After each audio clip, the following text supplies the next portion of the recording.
Abha. Hi. Looking cute. Thank you. Abha, जो तुम्हारी last video थी उसको बहुत सारे लोगों ने प्यार दिया और मैं सभी हिमाचल वासियों को धन्यवाद देना चाहती हूँ। तो तुम क्या कहना चाहती हो?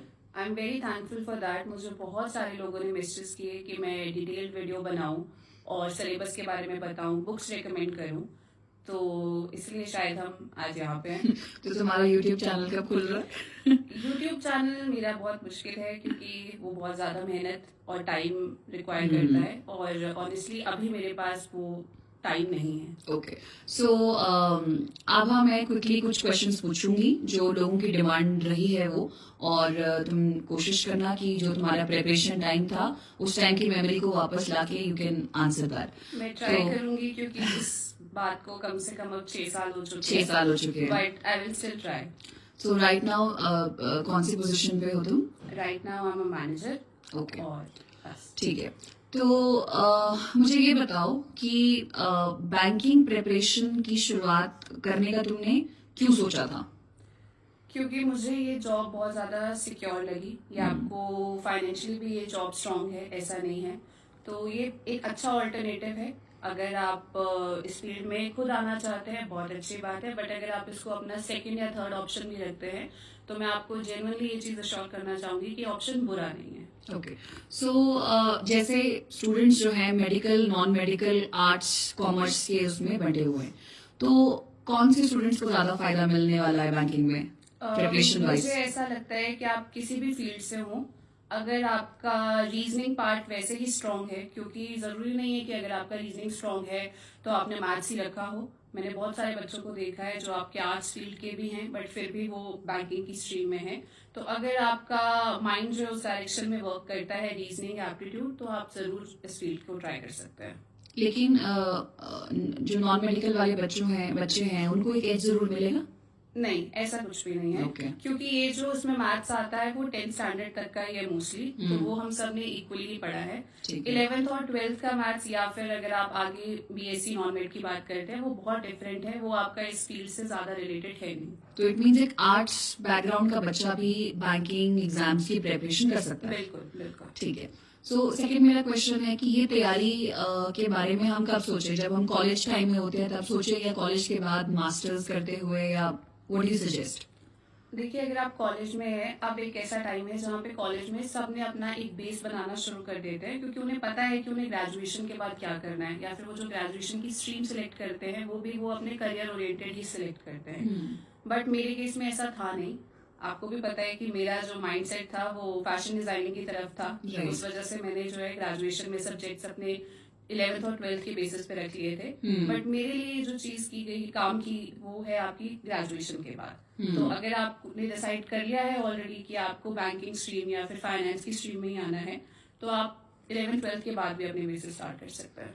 ठीक है। और कॉलेज टाइम को कैसे बच्चे मैनेज करें they want to appear for the banking examination? देखिए, मैं इस चीज पे इतनी वो नहीं कर सकती हूँ, क्योंकि ऑनेस्टली मैंने अपना कॉलेज टाइम बहुत ज्यादा एंजॉय किया है और मैंने कॉलेज में किसी भी तरह की कोई प्रिपरेशन नहीं की थी, क्योंकि कॉलेज के बाद मैंने जरूर डिसाइड किया था कि मैं ये इस फील्ड में आऊंगी।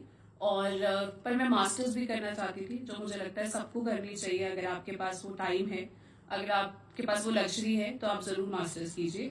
तो आप ग्रेजुएशन के बाद भी इस चीज को स्टार्ट कर सकते हैं। तो आप मास्टर्स तो आप जॉब के बाद भी आपने मास्टर्स किया है? हाँ, मैंने उसके बाद भी एक और मास्टर्स की थी, क्योंकि मुझे किसी भी चीज के टच में रहना अच्छा लगता है। और मतलब मैं अपना जो एक दिन है वो मैं सिर्फ 7 to 8 आवर्स के उस पर डिसाइड नहीं करना चाहती हूँ। मुझे उसके बाद भी चीजें करना अच्छी लगती है, इसलिए मैंने पोस्ट ग्रेजुएशन एक और की है। So, मैं बताना चाहती हूँ सबको कि Rakshi has done MA in political science from IGNOU, और उससे काफी चीजें आभा को जो लगता था कि इसको सीखनी है वो उसने सीखी है उससे। क्योंकि मैं एक नॉन मेड स्टूडेंट थी 11th 12th में भी और ग्रेजुएशन में भी, तो आज के सब्जेक्ट मैंने इतने कभी पढ़े नहीं थे। ऑल्दो 10th स्टैंडर्ड तक मेरा इंटरेस्ट इसमें काफी था, मुझे सोशल साइंस अच्छा लगता था, बट इतना डिटेल में कभी सिविक्स को इतना पढ़ा नहीं आगे। तो मुझे पॉलिटिकल साइंस मैंने इसीलिए पढ़ा क्योंकि मुझे आर्ट्स का कोई और सब्जेक्ट भी डिटेल में पढ़ना था, जैसे मैंने हिस्ट्री पढ़ी थी मास्टर्स में, तो इसीलिए मैंने फिर पॉलिटिकल साइंस को चूज किया। ठीक है। तो अब आप ये बताएं, जब आपने MA हिस्ट्री करते हुए when you were in a post graduation era, तो उस समय बैंकिंग की तैयारी का फर्स्ट स्टेप क्या था? बैंकिंग की तैयारी का फर्स्ट स्टेप ये था कि मैंने एक इंस्टीट्यूट है 15 सेक्टर में, ट्रिपल ए ब्राइट एकेडमी, मैंने उसमें एनरोल किया खुद को। बट मैं ये भी कन्फेस करना चाहूंगी कि मैं हार्डली उधर 1 महीने से ज्यादा नहीं गई चंडीगढ़ में ना? चंडीगढ़ में, क्योंकि मेरे लिए वो मुश्किल हो रहा था पोस्ट ग्रेजुएशन के साथ, क्योंकि मैंने अपने फाइनल ईयर में वो ज्वाइन किया था। तो फाइनल ईयर में मुझे 3rd सेमेस्टर के एग्जाम्स भी आ रहे थे और मुझे 4th सेमेस्टर का भी सब कुछ चीजें रैपअप करनी थी, तो मैं जा नहीं पाई। बट हाँ, मेरे पास मटेरियल जरूर आ गया था, वो मेरा एक फर्स्ट स्टेप था। ओके, तो यू सजेस्ट कि जो एक्चुअल में सीरियस है वो एमए के फर्स्ट ईयर से ही या अपने ग्रेजुएशन की ही लास्ट से इस तैयारी को या बिल्कुल, कोचिंग बिल्कुल। आपके शुरू कर पास सकते बहुत हैं? टाइम होता है, अब आपके पास मटेरियल बहुत ज्यादा है, तब आपके पास मटेरियल इतना इजीली अवेलेबल नहीं होता था। स्पेशली अब आपके पास इंटरनेट के फॉर्म में बहुत सारे ऑप्शंस हैं, बट तब मोस्टली हमारा जो मटेरियल होता था वो बुक्स था। तो बुक्स चाहिए थी मुझे, इसीलिए मैंने जरूर इंस्टीट्यूट ज्वाइन किया था। बट आप ग्रेजुएशन के तुरंत बाद इसे कीजिए, क्योंकि आपको उससे बहुत ज्यादा सफिशिएंट टाइम मिलेगा। मोरओवर तब आपको एक टाइम आप ये पहचान भी पाएंगे कि आपको एक्चुअल उस फील्ड में जाना है कि नहीं जाना है। अगर आप लास्ट मोमेंट के लिए सब कुछ रखेंगे, कहीं ना कहीं आप स्ट्रेस में होके वो डिसीजन जरूर लेंगे। तो आप पहले से पढ़िए ताकि आपको एक सफिशिएंट टाइम स्पैन मिले जहां आप अपनी चीजें डिसाइड कर पाए। ठीक है, तो जब आपने बैंकिंग का ही सोच लिया था, प्रिपरेशन शुरू करी, सो कौन सा एग्जाम सबसे पहले दिया? मुझे याद है कि मैंने सबसे पहले एसबीआई पीओ का एग्जाम दिया था। वो आपका जून या जुलाई के अराउंड होता है, और वो मैं 4 मार्क्स से क्लियर नहीं कर पाई थी। बट मुझे तब ये जरूर पता था कि क्योंकि मैं बिल्कुल ब्लैंक होके उस एग्जाम में गई थी, तो मुझे था कि अगर पहले ही अटेम्प्ट में 4 नंबर से रह रहा है तो एफर्ट्स डालने के बाद ये चीज क्लियर हो सकती है। तो वो मेरा पहला एग्जाम था। एंड उसके बाद कौन कौन से एग्जाम्स उसके दिए? बाद मैंने मोस्टली सारे इस फील्ड के एग्जाम दिए, जैसे बैंक ऑफ बड़ौदा का एग्जाम दिया था मैंने, इंश्योरेंस रिलेटेड एग्जाम भी दिए थे मैंने, एसबीआई क्लर्क का भी एग्जाम दिया था, आईबीपीएस क्लर्क का भी एग्जाम दिया था। तो मोस्टली वो 3-4 महीने का ये स्पैन था कि मैं हर संडे को मेरा कोई ना कोई एग्जाम होता था। सो यहाँ से बात निकलती है कि जो एक्चुअल एस्पिरेंट है उसको हर एग्जाम देना चाहिए अपनी फील्ड से रिलेटेड। आप किसी भी एग्जाम को ये मत सोचिए कि मुझे इसमें जाना नहीं है तो मैं इसको क्यों दूं, क्योंकि मैंने बहुत सारी फील्ड में भी ऐसा देखा है, जो बच्चे सिविल्स की भी तैयारी करते हैं वो इस फील्ड को ये समझते हैं कि अगर हमें मुझे करना ही सिविल्स है तो मैं इसका एग्जाम क्यों दूंगा। बट आप इसको अपनी सेकेंड एग्जाम के थ्रू भी उस पॉइंट ऑफ व्यू से भी देख सकते हैं कि आपका सीसैट बहुत अच्छा प्रिपेयर हो सकता है। तो आप एग्जाम जरूर दें। और जो क्योंकि मुझे याद है मैंने भी एक बार बैंक का एग्जाम दिया था और उसमें सॉल्व करना तो दूर की बात है, वो जो कंप्यूटर में एक टाइम लिमिट है, बिल्कुल। तो जिनको वो नहीं आता है उनके लिए व्हाट डू यू सजेस्ट?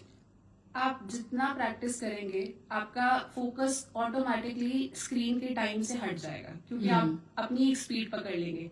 अगर आप एग्जांपल आप ये ले लीजिए कि आप क्वांट का कोई क्वेश्चन सॉल्व कर रहे हैं, आप टाइम लिमिट का कर रहे हैं, ट्रेन का कर रहे हैं, क्लॉक के कोई क्वेश्चन कर रहे हैं, तो पहले 10 क्वेश्चन में आपको जरूर टाइम लगेगा। बट एक बार अगर आपका स्पीड सेट हो गया है तो ऑटोमेटिकली आप विद इन टाइम उस क्वेश्चन को सॉल्व कर पाएंगे।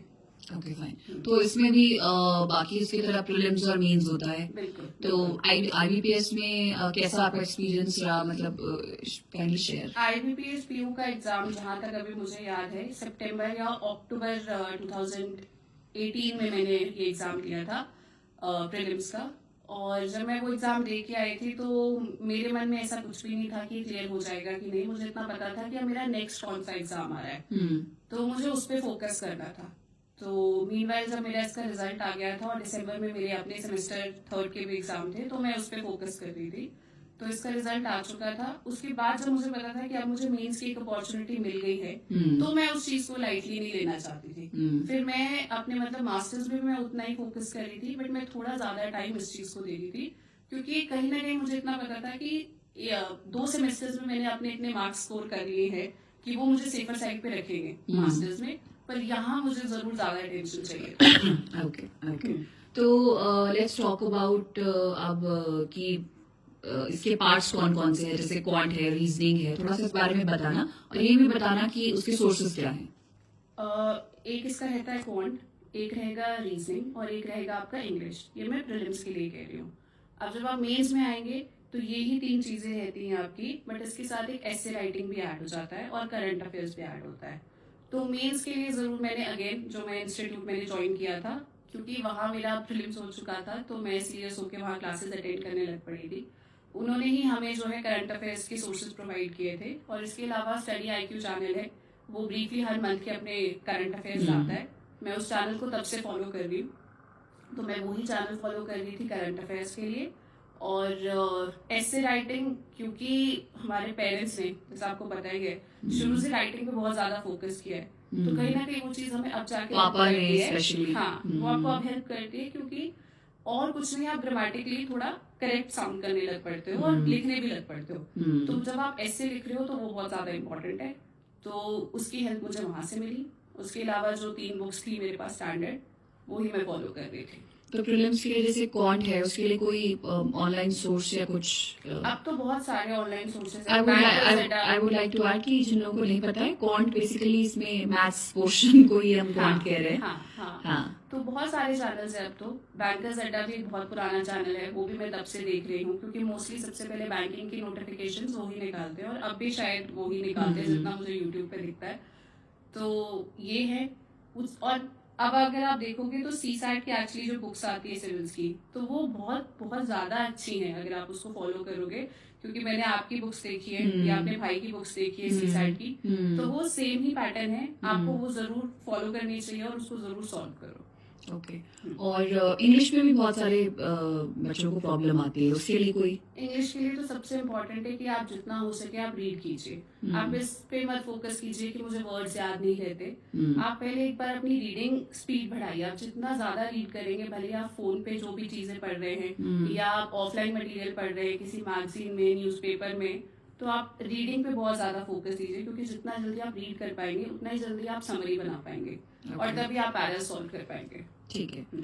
तो ये हमने सोर्सेज की बात कर ली। अब थोड़ा सा कि कितने घंटे मैनेज करना चाहिए जो फुल टाइम प्रिपेयर कर रहा है और जो प्रिपरेशन कर रहा है कि आइदर वो किसी BA या MA में है या फिर ऑन जॉब में वो है? अगर आप फुल टाइम प्रिपेयर कर रहे हो तो आप हर सब्जेक्ट को, जितना मुझे अब ऐसा लगता है, क्योंकि अब कंपटीशन पहले से और ज्यादा बढ़ गया है, इस फील्ड में भी बहुत ज्यादा बढ़ गया है। पहले इस फील्ड पे इतना ज्यादा मुझे लगता नहीं है, इतना कंसंट्रेटेड इसमें था लोगों का, बट अब है। तो आप हर सब्जेक्ट को दिन में 2 घंटे जरूर दें, इतना मिनिमम मुझे ऐसा लगता है। और आप इसके अलावा अपना जो जनरल है, बेसिकली करंट अफेयर्स हैं, इन सबको भी रोज रोज फॉलो अप करें। शॉर्ट वीडियो सब तो बहुत ज्यादा आती है, कोई ना कोई शॉर्ट वीडियो जरूर देखें। और मुझे ऐसा लगता है कि कहीं और स्क्रॉल करने से बेटर है कि आप यूट्यूब पे जरूर जाएं, क्योंकि वहाँ 2-2 मिनट की 3-3 मिनट के बहुत सारे चैनल्स हैं जो बहुत इन्फॉर्मेटिव वीडियो बनाते हैं, आप वो जरूर देखो। ओके। सो और जो पढ़ाई के साथ या जॉब के साथ प्रिपरेशन कर रहे हैं, वो कैसे मैनेज करें? उनके लिए टाइम मैनेजमेंट, आई नो, बहुत ज्यादा एक डिफिकल्ट चीज है, क्योंकि वो ऐसी चीज है जिससे मैं खुद स्ट्रगल करती हूँ। तो मुझे ऐसा लगता है कि आप अपना एक रूटीन सेट करना बहुत ज्यादा इंपॉर्टेंट है। आप अपने सुबह के जो उठने के आवर्स हैं वो फिक्स रखिए। सुबह 1 घंटा तो क्या आप सुबह उठ पाती हैं? मोस्टली मैं ट्राई करती हूँ कि मैं उठ जाऊं, जो मैं उठ भी जाती हूँ, बट और क्योंकि अगर आप प्रिपरेशन कर रहे हैं तो आपको और ज्यादा एफर्ट डालने पड़ेंगे, राइट? क्योंकि अभी मैं जिस जगह पे हूँ, मेरे पास वो लग्जरी है कि मैं सुबह नहीं भी उठ रही हूँ उस वक्त पे। बट अगर आपके पास वो लग्जरी नहीं है तो आपको प्लीज आपको अपना एक रूटीन सेट करना बहुत इम्पोर्टेंट है। ठीक है। और लंच टाइम भी वो मैनेज कर सकते हैं, है ना? हाँ, मैं ऑनेस्टली अपने लंच टाइम में मैं नहीं करती हूँ, क्योंकि मुझे ऐसा लगता है कि क्योंकि मेरा जो जॉब प्रोफाइल है वो थोड़ा सा हेक्टिक है, तो वहाँ पे अपने लिए टाइम निकालना बहुत ज्यादा जरूरी होता है। तो आप अपने कलीग्स के साथ भी उतना ही टाइम स्पेंड कीजिए, क्योंकि अल्टीमेटली जब आप शाम को घर आएंगे तो पहले आपके माइंड में कुछ देर तक तो दिन के ही आवर्स चलते हैं कि क्या हो रहा था, राइट? तो इम्पोर्टेंट है कि आप अपने कलीग्स के साथ भी अच्छा टाइम स्पेंड करें। ठीक है। तो ये हमने काफी चीजें इसमें कैप्चर कर ली। अब एक चीज हम जानना चाहेंगे कि बैंकिंग में प्रमोशंस कैसे होती हैं या फ्यूचर कैसे देखा जाता है? जैसे you enrolled as IBPS PO में, जब तुमने इनरोल किया तो हम बोलते हैं कि PO लग गए, बट उसके बाद क्या होता है? देखिए, PO is basically an officer. जब आप इस फील्ड में आते हैं, अगर आप PO बने हैं तो उसका मतलब ही एक प्रोबेशनरी ऑफिसर है, मतलब कि एक ऑफिसर जिसका प्रोबेशन टाइम पीरियड चल रहा है, जैसे किसी भी और फील्ड में होता है। अगर आप सिविल्स की बात करिए, वहाँ भी एक प्रोबेशन पीरियड होता है। इसके बाद ये जरूर है कि अगर आपने एज अ पीओ ज्वाइन किया है तो आपके पास एक एज रहता है कि आप मैनेजमेंट वाली फील्ड में जल्दी आ जाते हैं, क्योंकि आप स्केल 2 बन जाएंगे विद इन 2.5 years मोस्टली। उसके बाद आपका एक ही पैटर्न रहता है कि आपका रिटन एग्जाम होता है, मेरिट बेसिस पे आप बनते हो, और उसके बाद आपका इंटरव्यू रहता है, और फिर फाइनल मेरिट के हिसाब से आपको पोस्टिंग्स मिलती हैं।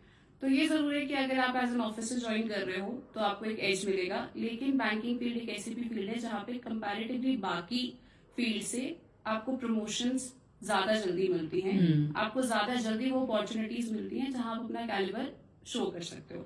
तो अगर आपने भले ही एज अ क्लर्क भी ज्वाइन किया हो तो भी वो आप बहुत जल्दी मैनेजमेंट वाली फील्ड में आ जाते हो। ओके, तो उसके बाद जब आप इसमें स्केल्स का थोड़ा बताएंगे आप? इसमें स्केल्स अलग अलग हैं। बेसिकली क्लेरिकल है, फिर आपका ऑफिसर है, फिर आप मैनेजर बन जाओगे, फिर आप सीनियर मैनेजर बनोगे, चीफ मैनेजर है, इस तरह से पोस्टिंग्स चलती हैं। So as you can see कि बैंकिंग जॉब क्यों इतनी डिमांडिंग जॉब है, और आज के बहुत सारे एस्पिरेंट्स इसको कर रहे हैं। और जितना मैंने आभा को देखा है तो मुझे इसमें यही लगा है कि अगर आप कॉन्सेंट्रेटेड एफर्ट्स डालेंगे तो बहुत कम समय में आप इस एग्जाम को क्रैक कर सकते हैं, and you can have a very secure life, जितना मैं देखती हूँ। आप फिर इस फील्ड में आके अगर आप कहीं और भी प्रिपरेशन करना चाहते हैं, क्योंकि let's be very honest, financial security ही हमारा पहला मोटिव है आज की डेट में, क्योंकि जितना ज्यादा कंपटीशन बढ़ गया है, आप अपने लिए स्पेस सिक्योर जरूर करें, और उसके बाद आप अपनी तैयारी जिस भी चीज की करना चाहे उसके लिए एफर्ट जरूर करें। So hard work is the only shortcut. आप इस बार देखिए, जितना मैंने देखा है कि इस बार जो आपका एचएस का रिजल्ट आया है उसमें बहुत सारे ऐसे लोग हैं जो ऑलरेडी वर्किंग थे, राइट, बहुत मतलब जिन्होंने टॉप पोजीशन सिक्योर किया वो सारे वर्किंग थे। तो टाइम मैनेजमेंट वो आपको बहुत अच्छे से बता सकते हैं, और वो उसका ट्रू एग्जाम्पल है।